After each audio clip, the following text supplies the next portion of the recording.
Baik, Assalamualaikum warahmatullahi wabarakatuh. Perkenalkan, saya Amalia Janani Lubis dengan NIM 21110, 2111027 dari kelompok Lab X C1. Di sini saya akan membahas tentang kasus laboratorium patologi anatomi, yaitu kasus keempat, di mana di sini diagnosanya adalah erythema multiformaris.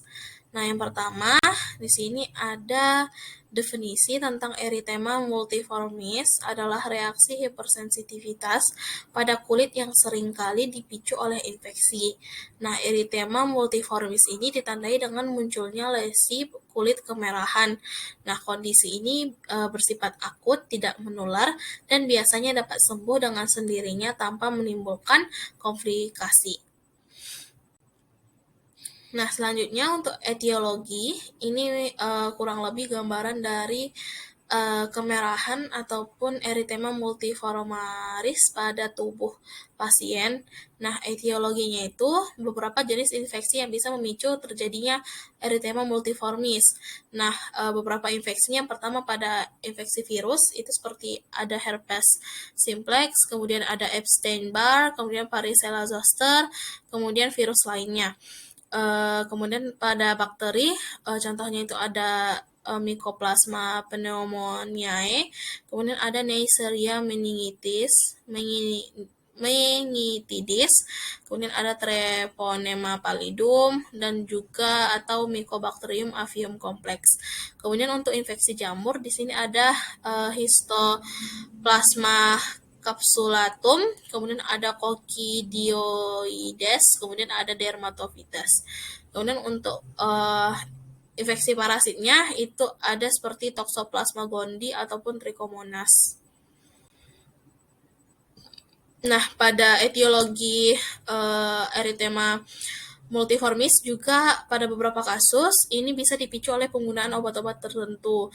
Nah, penggunaan obat-obat ini misalnya dalam batas yang normal sehingga bisa memicu si erythema multiformis. Nah, beberapa obatnya ada obat golongan barbiturat, kemudian ada obat antiinflamasi non-steroid, kemudian ada obat antikonvulsan atau anti kejang, kemudian ada obat golongan fenodiazin, kemudian ada obat antibiotik golongan sulfonamida, penisilin ataupun nitrofurantion. Kemudian ada untuk vaksin tertentu seperti vaksin BCG, polio, tetanus atau difteri.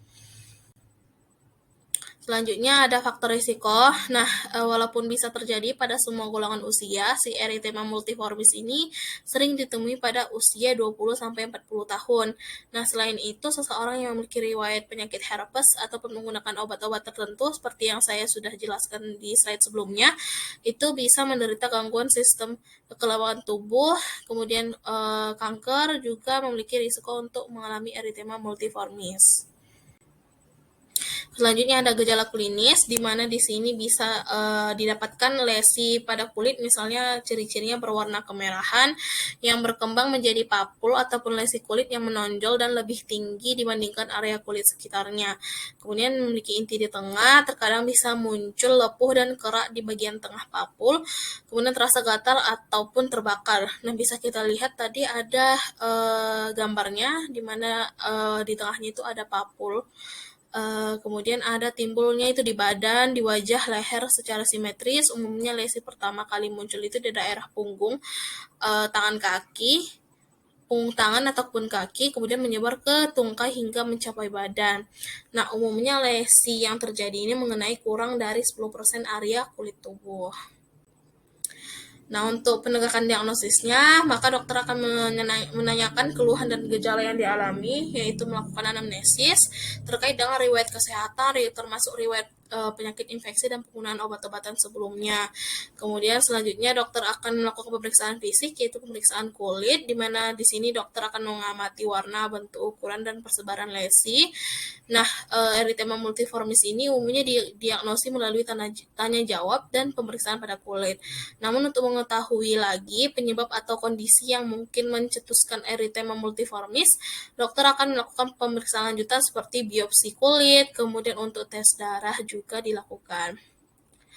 Kemudian Terakhir untuk pengobatannya, di sini bisa diberikan pemberian obat antiviral untuk menangani infeksi virus yang memicu terjadi erythema multiformis. Kemudian untuk pemberian obat antibiotik jika erythema multiformis ini dipicu oleh infeksi bakteri.